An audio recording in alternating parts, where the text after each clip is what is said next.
खासदार सुनील तटकरे यांची पत्रकार परिषद 27 तारखेला राष्ट्रवादीची बैठक गरवारे क्लबमध्ये आयोजित केली आहे। सर्व नेते पदाधिकारी जिल्हा प्रमुख सगळ्यांना बोलावलंय। आता आम्ही स्पष्टपणे धोरण बांधलेलं आहे। एकच लक्ष विधानसभा धोरण। विधानसभेसाठी संघटन मजबूत करण्याचे आम्ही ठरवलंय आणि त्याच पार्श्वभूमीवर ही बैठक आहे। 10 तारखेला वर्धापन दिन आहे, त्याचंही नियोजन आम्ही करणार आहोत। महाराष्ट्र आणि महाराष्ट्रातील अनेक नेत्यांचा राष्ट्रवादी पक्षात प्रवेश होणार आहे। हा प्रवेश महाराष्ट्रातील राजकारणाला कलाटणी देणार आहे। महायुतीचे समन्वयक बैठक बोलावली, हाही एक मुद्दा आहे। राष्ट्रवादी पक्ष हा विधानसभेच्या अनुषंगानं ग्रामस्थांपासून सगळीकडे पोहोचणार आहे। आगामी विधानसभेच्या निवडणुकीवर आमचं विशेष लक्ष आहे। पाणी टंचाई आणि दुष्काळ यावर राज्य सरकार बैठक घेत आहे। पाणी टंचाईवर सरकारने उपाययोजना कराव्यात। अवकाळी पावसावरही उपाययोजना कराव्यात, राज्य सरकारला विनंती आहे। निवडणुकीत पराजय अधिक स्पष्ट झाल्याचे हे द्योतक आहे। अशा प्रकारचे जेव्हा आरोप केले जातात तेव्हा ते निराधार असतात, पण जनाधार घातल्याची ती कबुली असते।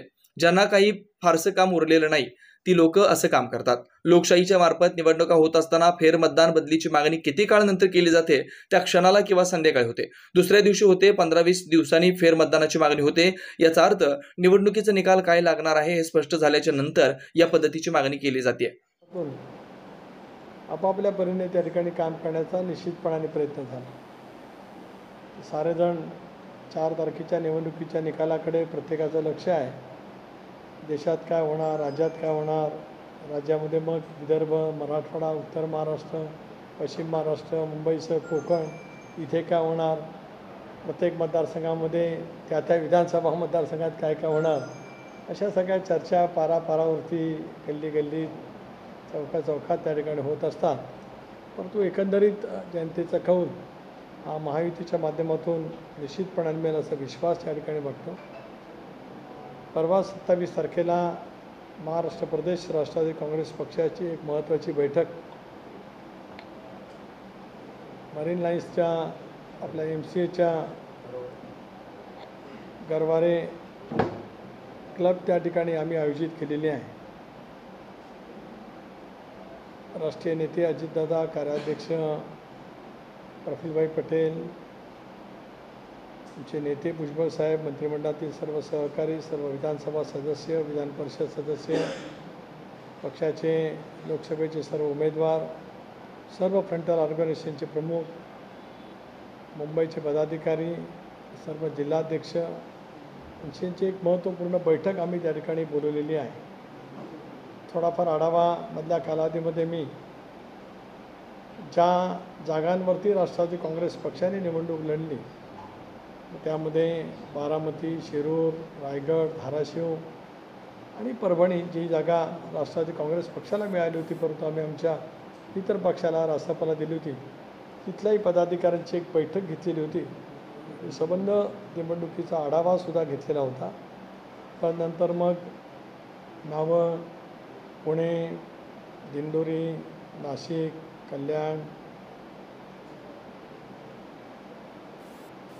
मुंबईमधील काही मतदारसंघ, पालघर अशा वेगवेगळ्या लोकसभा मतदारसंघामध्ये मी स्वतः त्या ठिकाणी गेलो आणि एकंदरीत राष्ट्रवादी काँग्रेस पक्षाचे प्रमुख नेते, कार्यकर्ते, महायुतीचे उमेदवार किंवा त्यांचे सर्व पदाधिकारी यांच्याकडे एक समन्वय करत प्रचाराच्या दृष्टिकोनातून अधिक बळकट कसं करता येईल याचा प्रयत्न त्या ठिकाणी केला। परवाची बैठक ही आमची आढाव्याची बैठक जरी असली तरी आता आम्ही एक स्पष्टपणाचं धोरण ठरवलेलं आहे किंवा निर्णय घेतलेला आहे की एकच लक्ष विधानसभा क्षेत्र हे सूत्र लक्षामध्ये ठेवत अगदी 4 तारखेच्या निकालाची फारशी वाट न बघता राज्यभरामध्ये पुन्हा एकदा संघटन उभं आहेच, अधिक मजबूत करणं, गतिमान करणं, विधानसभा क्षेत्रनिहाय, जिल्हानिहाय सुद्धा आढावा घेत असतानाच अधिक मजबूतीकरणाच्या दृष्टिकोनातून काय पावलं त्या ठिकाणी उचलणं, या साऱ्या काही गोष्टीवरती लक्ष केंद्रित करण्याच्या दृष्टिकोनातून विविध काही कार्यक्रम संघटनेच्या माध्यमातून त्या ठिकाणी दिले जाणार आहेत। 10 तारखेला वर्धापन दिन आहे, त्यामुळे वर्धापन दिनाच्या दृष्टिकोनातून सुद्धा मुंबई, दिल्ली या दोन्ही ठिकाणी वर्धापन दिन करण्याच्या दृष्टिकोनातून आमचं नियोजन आहे। परवाच्या कोर ग्रुपच्या बैठकीमध्ये हे दिल्लीमध्ये आणि मुंबईमध्ये या 10 जूनचा वर्धापन दिन कशा पद्धतीने करता येईल या दृष्टिकोनातून सुद्धा चर्चा वरिष्ठ नेते मंडळींच्या बसवून त्या ठिकाणी आम्ही करणार आहोत। परवाच्या सभेमध्ये जसे सर्व नेते उपस्थित राहणार आहेत तसं मी नक्कीच आज या ठिकाणी आपल्यामार्फत सांगू इच्छितो आहे की महाराष्ट्र आणि महाराष्ट्रातील बाहेरचे अनेक सहकाऱ्यांचा राष्ट्रवादी काँग्रेस पक्षामधला प्रवेश हा सुद्धा अत्यंत महत्त्वाचा, राज्याच्या, देशाच्या, पक्षाच्या राजकारणाला कलाटणी देणारा त्या ठिकाणी आहे, तो होणार आहे. एवढंच आपल्या या बैठकीच्या मार्फत मी या ठिकाणी सूचित करू इच्छितो आहे. लवकरच मुख्यमंत्री महोदयांच्या जवळ, उपमुख्यमंत्री महोदयांच्या जवळ दादांच्या मार्फत चर्चा करून महायुतीची एक समन्वय समिती आहे, त्याचीसुद्धा एक लवकर बैठक त्या ठिकाणी बोलवली जावी आणि त्या दृष्टिकोनातून सुद्धा एकंदरीत निवडणुकीचा आढावा आणि एक पुढचं नियोजन या संदर्भामध्ये पावलं त्या ठिकाणी उचलावीत. या दृष्टिकोनातून राष्ट्रवादी काँग्रेस पक्ष आता आगामी येणाऱ्या विधानसभा निवडणुकीच्या दृष्टिकोनातून अधिक सक्रियदृष्ट्या दक्ष राहून अधिक ग्रामस्तरापासून ते राज्य पातळीवरती नियोजन त्या ठिकाणी करणार आहोत. मला विश्वास आहे की परवाच्या पक्षप्रवेशाच्या नंतर राज्यभरात, देशभरामध्ये पक्षाची ताकद अधिक उत्तम पद्धतीने वाढली जात असताना त्याचासुद्धा एक चांगला परिणाम आगामी येणाऱ्या निवडणुकीच्या दृष्टिकोनातून सुद्धा त्या ठिकाणी होऊ शकतो आहे. मी पुन्हा एकदा महाराष्ट्रातील जनतेचे आपल्यामार्फत अतिशय मनापासून आभार मानतो. 5 टप्प्यात चाललेल्या निवडणुकींच्यामध्ये त्या ठिकाणी अतिशय उत्स्फूर्तपणाचं मतदान निश्चितपणाने झालेलं आहे. त्याचबरोबर ती राज्य सरकारलासुद्धा ही विनंती करतो, माननीय मुख्यमंत्री, दोन्ही उपमुख्यमंत्रीसुद्धा दक्ष आहेत या दृष्टिकोनातून की अनेक ठिकाणी पाणी टंचाई आहे, दुष्काळाच्या झळा त्या ठिकाणी अनेक ठिकाणी आहेत. राज्य सरकार कालच मुख्यमंत्र्यांनीसुद्धा एक बैठक मराठवाड्याच्या परिसरामध्ये घेतली. खरं आहे की गेल्या वर्षी पर्जन्यमान कमी झालं असल्यामुळेच धरणांतील पाणी साठा त्या ठिकाणी कमी झालेला आहे, भूगर्भातील पाण्याची पातळी खाली गेलेली आहे. त्याच्यामुळे ज्या ठिकाणी पाणी टंचाई तीव्रतेने भासते आहे त्या ठिकाणी टँकरच्याद्वारा किंवा अन्य काही उपाययोजना करत पाणी कशा पद्धतीने जनतेला उपलब्ध होऊ शकेल याच्यासुद्धा राज्य सरकारने त्या ठिकाणी उपाययोजना कराव्या. अवकाळी पाऊस मधल्या निवडणुकीच्या कालावधीमध्ये सुद्धा झाला, कोकणामध्ये झाला, माझ्या लोकसभा मतदारसंघामध्ये सुद्धा झाला. त्या वेळेलासुद्धा यंत्रणेच्या मार्फत त्याचे पंचनामे करणं, कारण आंबा बागायतदारांचं, काजू बागायतदारांचं नुकसान झालं आहे. इतर भागामध्ये सुद्धा जी काही आज खरीपाची पिकं हातात आली होती त्याचंही नुकसान झालं आहे, फळबागांचं नुकसान झालं आहे. तर त्याही दृष्टिकोनातून राज्य सरकारने निवडणुकीची आचारसंहिता चालू आहे, परंतु नैसर्गिक आपत्तीच्या कालावधीमध्ये आचारसंहितेची शिथिलता त्या ठिकाणी मिळू शकत असते. त्या दृष्टिकोनातून सुद्धा सरकारच्या माध्यमातून ताबडतोब उपाययोजना व्हाव्यात अशी सुद्धा विनंती यामार्फत या ठिकाणी मी करतो आहे. मला आज पत्रकार परिषदेच्या मार्फत आपल्याला जे काही सूचित करायचं होतं ते मी केलेलं आहे. आपल्याला काय विचार असेल तर आपण मुख्यपणाने विचारावं अशी आपल्याला विनंती आहे.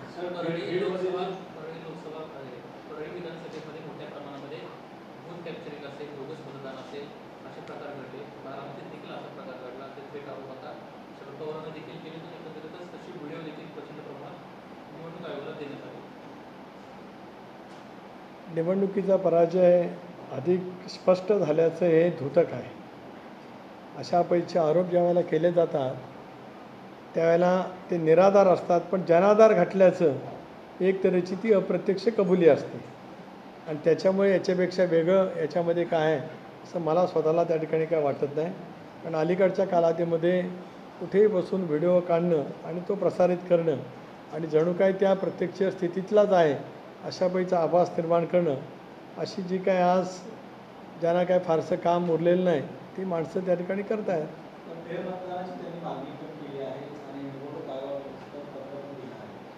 ठीक आहे, तो त्यांना अधिकार आहे लोकशाहीमध्ये, त्यांनी मागणी जरूर करावी.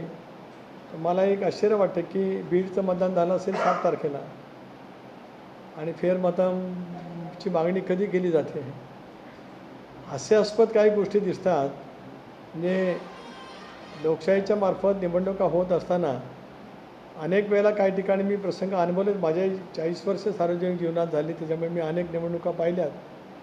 फेर मतदान करण्याची मागणी किती कालावधीमध्ये होते, त्या क्षणाला असते, संध्याकाळी होते, अगदीच काय खूप झालं तर दुसऱ्या दिवशी होत असते, काही यंत्र बिघडली त्यावेळेला त्या ठिकाणी केली जात असते.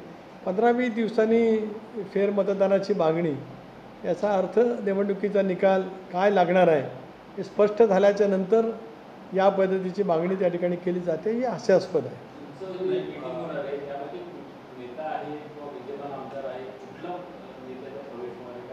27 तारखेला आम्हाला मिळेल 48 आवर्स. अजूनही काही सांगितलं जातं की वेगवेगळे जे आमदार आहेत पवार गटातले असतील किंवा त्यांचे पदाधिकारी असतील ते पण तुमचे संपर्कात आहेत. असं आहे की अनेकांचा संपर्क वेगवेगळ्या स्तरावरती त्या ठिकाणी आहे. संघटनात्मक स्तरावर सुद्धा संपर्क त्या ठिकाणी आहे. काहींशी माझाही संपर्क आहे, काहींचा दादांशी आहे, काहींचा प्रफुल्लबाईंजवळ असू शकतो. त्यामुळे सर्व काही चित्र 27ला स्पष्ट होईल. देश पातळीवर निवडणुकीमध्ये राष्ट्रवादी काँग्रेसचे सर्व नेते गावागावात जातात, पण आता दुष्काळाची स्थिती आहे, एकही नेता जात नाही, अशी परिस्थिती का आहे? नाही, एक असं आहे की आपण जे म्हणताय ते केवळ राष्ट्रवादी काँग्रेस पक्षाचे नेते किंवा कार्यकर्ते गावोगाव जात होते असं नाही. निवडणुकीमध्ये असलेले सगळ्याच पक्षाचे जात होते. स्वाभाविकपणे ती निवडणूक आहे.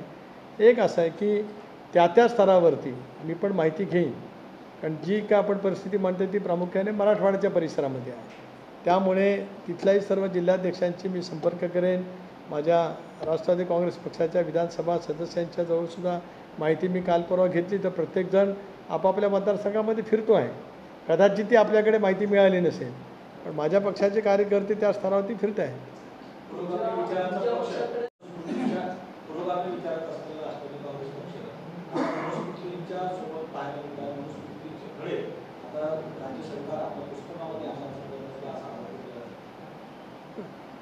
एक असं आहे की हा आरोप किती निराधार आहे. मला असं वाटतं राज्य सरकारने किंवा पाठ्यपुस्तक महामंडळाने त्या संदर्भातला खुलासा त्या ठिकाणी केलेला आहे.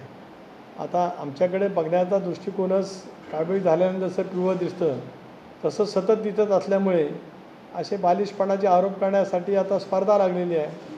आणि मी अनुभवलं की निवडणुकीच्या प्रचारामध्ये सुद्धा सर्वोच्च नेत्यांच्या उपस्थितीमध्ये तिसरी किंवा चतुर्थ फळीच्या कार्यकर्त्यांनी ज्या अश्लाघ्य शब्दामध्ये भाषणं केली, किमान त्यांनी तरी चव्हाण साहेबांच्या विचाराचा वारसा यापुढे सांगू नये असं मला त्या ठिकाणी वाटतं. राज्याच्या 53 तालुक्यात दुष्काळ आहे. सर्वाधिक भीषण परिस्थिती मराठवाड्यात आहे. तुमच्या विभागाकडे कृषी मंत्रीपद आहे. परवा औरंगाबादला जी काही मुख्यमंत्र्यांनी बैठक घेतली दुष्काळाची आढावा बैठक, त्याला कृषी मंत्री हजर नव्हते. तुम्ही म्हणता की दुष्काळाकडे तुमचं लक्ष आहे? नाही, दुष्काळाकडे लक्ष याचा अर्थ मंत्री नाहीत म्हणजे दुष्काळाकडे लक्ष नाही असं म्हणणं चुकीचं ठरेल ना. त्या ठिकाणी सक्षमपणाने काम करणारे कार्यकर्ते आहेत. तिथे विधानसभा सदस्य आहे. जरूर धनंजय मुंडेजी त्यांच्या मुलीचा पदवीदान समारंभ आहे. एका आयुष्यामध्ये एखादा महत्त्वाचा पदवीदान समारंभ मुलीच्या जीवनामध्ये असतो, त्याला वडील म्हणून त्या ठिकाणी ते गेलेत. तरीसुद्धा पक्ष म्हणून आमचं सर्वांचं लक्ष त्या ठिकाणी आहे आणि आम्ही योग्य ती खबरदारी घेतो. राष्ट्रवादी काँग्रेस सत्तेत आहे, मुख्यमंत्र्यांनी बैठक बोलवली, फक्त 2च पालकमंत्री उपस्थित राहतात मराठवाड्यामध्ये. जे दाहक परिस्थिती आहे त्यावरती शरद पवार म्हणतात गंभीर आहे. सरकार फक्त म्हणतं की 2च मंत्री आले आमचे, बाकी मंत्र्यांची चर्चा. एक लक्षात घ्या, मुख्यमंत्री महोदय ज्यावेळेला जातात, मुख्यमंत्री इज द कॅबिनेट. आणि हे मला असं वाटतं सर्वांना माहिती असावं. मुख्यमंत्री काय आहे ते मुख्यमंत्र्यांना माहिती आहे, जनतेलाही माहिती आहे. मुख्यमंत्री गेले, ठीक आहे. असं आहे की निवडणुकीचा कालावधी संपल्याच्या नंतर कदाचित काही जण त्या ठिकाणी उपलब्ध नसतील. याचा अर्थ शासन होतं ना, मुख्यमंत्री होते म्हणजे सर्व कॅबिनेट त्या ठिकाणी होतं. त्यामुळे अशी टीका टिप्पणी करणं म्हणजे आपण दुष्काळाच्या परिस्थितीवरती गांभीर्याने पाहण्यापेक्षा विरोधकांनी म्हणजे सत्तारूढांच्यावरती टीका टिप्पणी करण्यामध्येच अधिक आपलं लक्ष केंद्रित करतो असा त्याचा अर्थ आहे.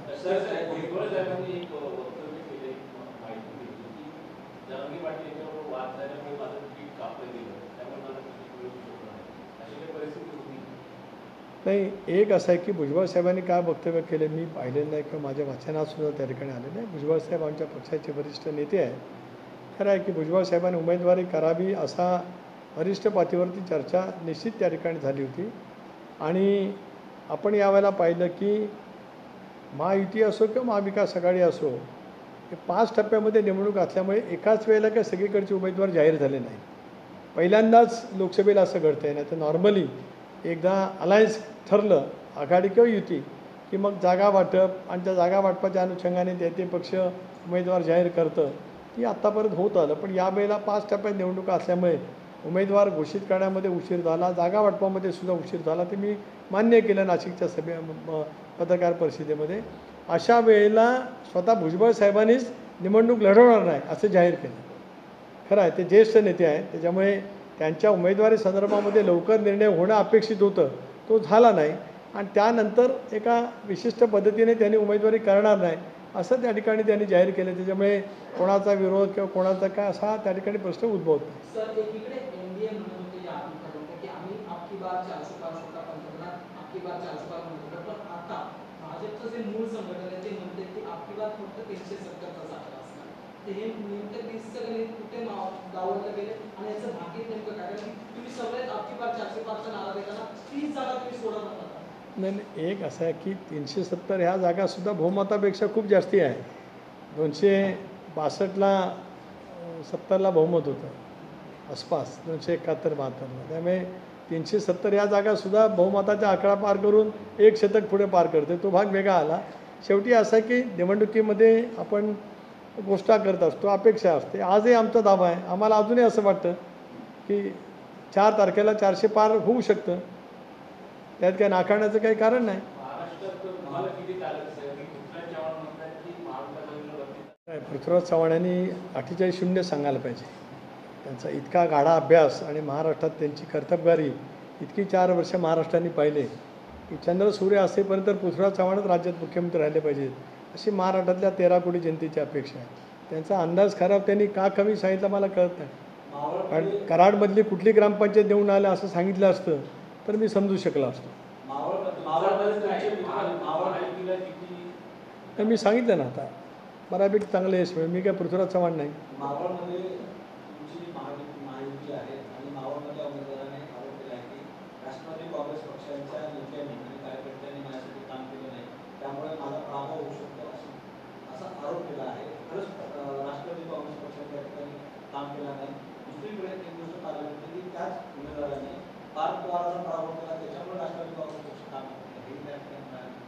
नाही, असं श्रीरंग बारणे असं तुम्ही जे पुढचं वाक्य बोलले ते बोलल्याचं मी ऐकलं नाही.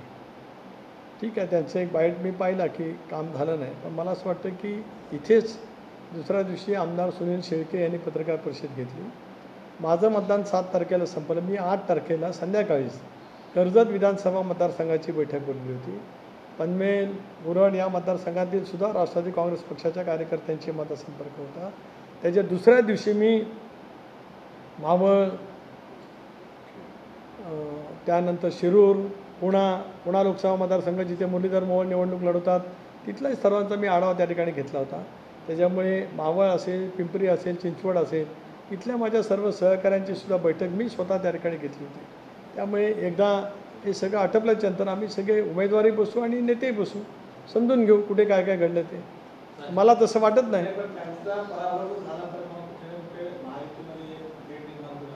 हे जर तरवरती कशाला बोलताय? त्यांचा पराजय होणार असं कोणी सांगितलं आहे? होत नाही, निवडून येणार आहेत.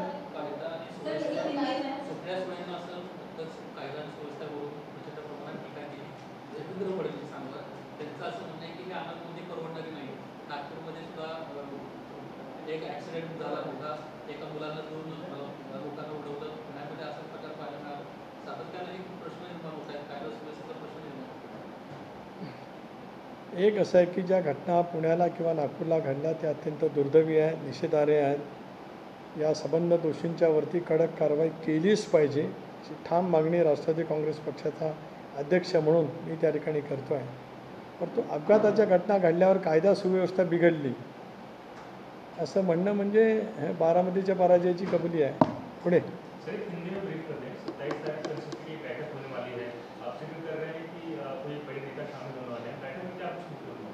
नहीं, बैठक तो हमने इसके लिए बुलाई है कि लोकसभा का चुनाव हो गए हैं,